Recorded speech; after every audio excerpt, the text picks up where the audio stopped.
2019 is going to be an open year for the world, get it? Hi folks, it's Falcon, and today on GameRanks, the top 10 open world games of 2019. Number 10 is Atomic Heart, a wildly inventive looking game that looks equal parts BioShock, Fallout, and hey, let's exist in the Soviet Union. In fact, the story takes place specifically in an alternate history Soviet Union in which technological revolutions have already taken place. The open world this exists in appears to look nothing like anything else on the market, and that alone should be enough, I think, to get anybody interested in this game. But the idea of an exaggerated weirdness based on the real-life secrecy of the actual scientific juggernaut that was inside the Soviet Union, I think makes for historical fiction that is possibly more interesting than anything else we've looked at that could somehow be placed in a similar category. It's a world that could not only say something about the past, but perhaps our own future. Very rarely has material made about the Soviet Union not also said something about the world as it is outside the Soviet Union, but one that is critical of the internal, even in an exaggerated way, I think can and will probably lead to a very interesting narrative that makes for a very engrossing and different world that I cannot wait to wander around in. Atomic Heart is coming to Windows, Xbox One, and PlayStation 4 sometime this year. Number 9 is The Division 2, which Ubisoft has said,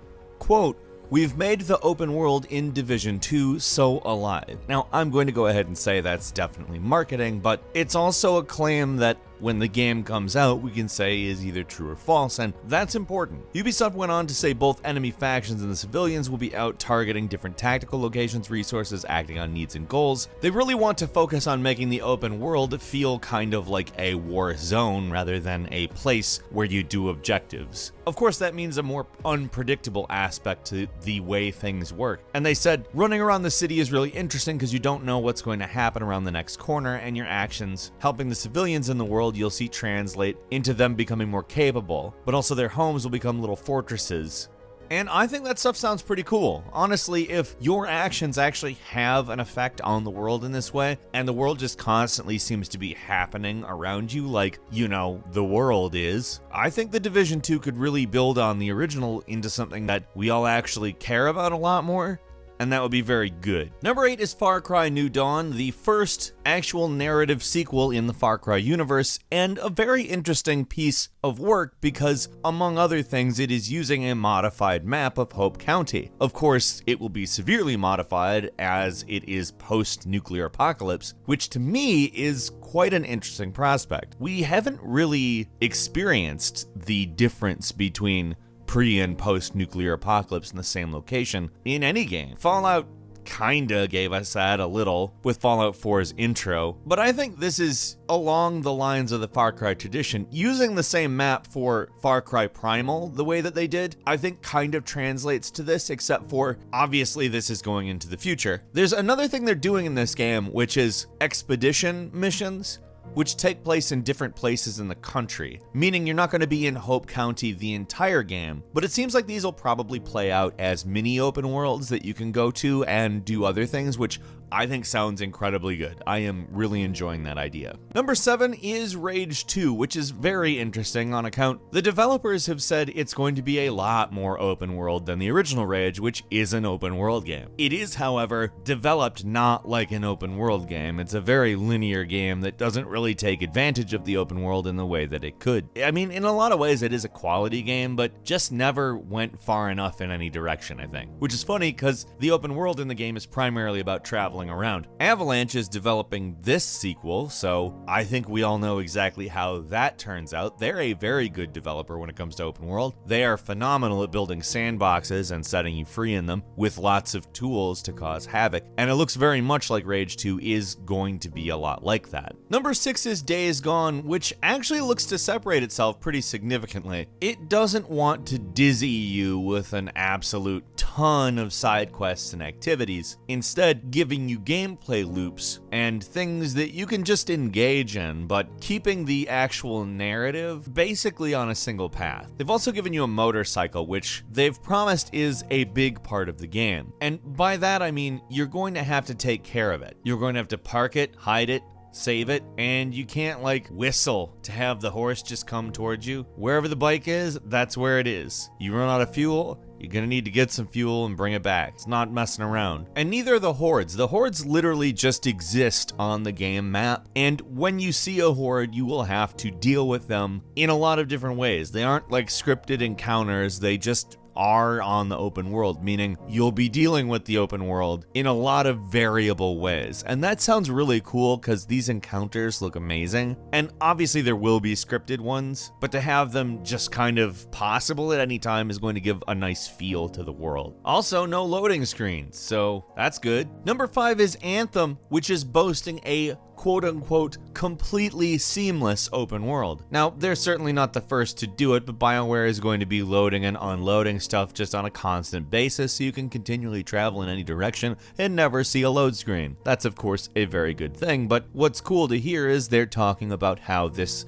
open world will gradually expand over time. Also, you'll see things like these storms they've talked about called Shaper Storms, which are supposedly world altering. So I have a feeling some of the stuff we've seen in, say, the Fortnite seasons that just utterly changes the world itself is something we might also be seeing in Anthem, albeit with a completely different style of gameplay. I think that's very cool. I have pretty high hopes for this, actually. I acknowledge it may be Electronic Arts, but I mean, if it's not, that would be great. Number 4 is Crackdown 3, which is actually coming out, which is astounding. However, the thing that we have to talk about is the open world. One of the big things this game has been touted for is the cloud destruction elements, which exist only in the multiplayer world. The single player world is about saving the city, and they thought, it might not be great to have the entire thing fully destructible. But keeping that in mind, when you're playing in multiplayer, it's a big world that you can destroy all of. And that's it. That's the full reason to buy the game. I'm sure the single player campaign is going to be great. I'm going to play it. I'll go through the whole thing. There's no reason not to. It seems like it's going to be a good campaign, but I want to level a city too. I think both approaches are probably relevant to their specific mode, and I'm very interested in both, but I'm really interested in destroying a city. Number 3 is Dying Light 2, which the open world is meant to really be part of the gameplay in a way that I think a lot of open worlds look at it as a location. We talked kind of about what a sort of unfolding world might be like when we were talking about Division 2, but Dying Light 2 has really set out a specific vision for what that might look like. The idea is to have an adaptive narrative where all of the things that you do completely change what factions, people, groups, locations, how everything is in the game. You could blow something up and it would just change how a society works, for instance. The idea is to make an open world with consequences, which is, in my opinion, a very interesting idea. Again, if they can deliver on it. Like I said with the Division 2, if they can deliver on it is a big deal. Simply saying the world is very interactive doesn't mean it is, and this is all obviously marketing for these games, but I mean, if you look at what we've seen of Dying Light 2, it is very cool looking.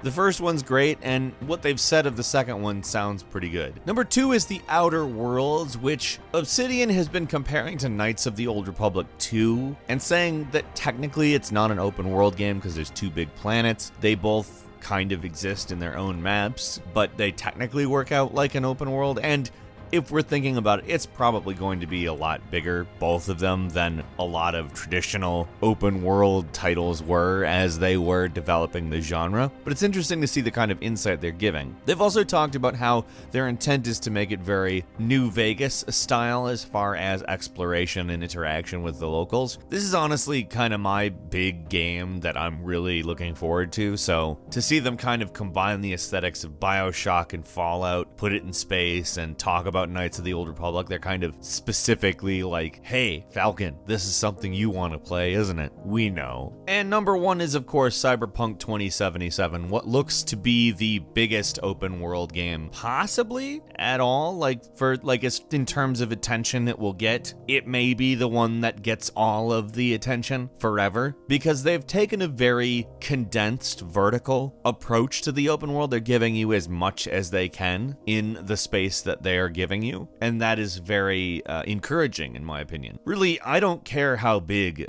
like physically an open world is. I care how good it is. And if that's the approach they're taking, there's a much better chance of it being good, to be frank. Got a couple of bonus games for you as well. Generation Zero coming to us from Avalanche Studios, ensuring it will be at least something interesting, is a game that takes place in 1980s Sweden, already ensuring that it is an open world filled with stuff that frankly just seems completely different. The 1980s was quite a decade, and Sweden is quite a different place, to be frank. But it's populated by machines and has been abandoned by the population. So, as you might be able to expect, we're talking about a game in which the object is a guerrilla war against machines. It sounds great as it's open world and 4-player co-op and very unique looking. Sekiro Shadows Die Twice, which is not technically an open world game, but it will feature a massive world that's interconnected, according to From Software, in the same way Dark Souls 1 is, so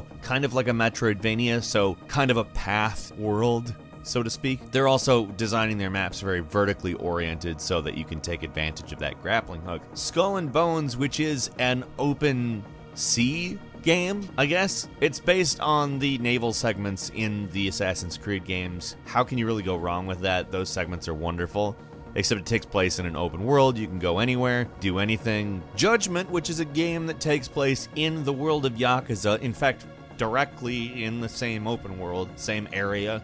It's a different kind of story, though. You play as an investigator. You're on the other side of the law, so to speak. And finally, Biomutant, which is kind of a mascot platformer, hack and slash action RPG. Apparently 6 square miles of area to explore in this game. If it is as detailed as we've seen so far, that's probably going to be a pretty dense world, and I'm very interested in that. And Metro Exodus is not technically a full-blown open world game. It's kind of a semi-open world game, but the scale of this game is massive. It will take place in a number of areas that are open world. However, it will also contain linear areas, and in all honesty, that mirrors real life in some ways if done correctly. Now, that's really the key, and we shall see. But the previous 2 Metro games are phenomenal, and we really don't have any reason to believe it won't be executed well. Metro Exodus is coming February 15th to PlayStation 4, Xbox One, and Microsoft Windows. What open world games are you interested in this year? Leave us a comment, let us know what you think, and if you like this video, please click like. If you're not subscribed, now's a great time to do so. We upload brand new videos every day of the week, and the best way to see them first is, of course, a subscription, so click subscribe, and don't forget to click the notification bell. As always, thank you very much for watching this video. I'm Falcon. You can follow me on Twitter at Falcon the Hero, and we'll see you next time right here on GameRanks.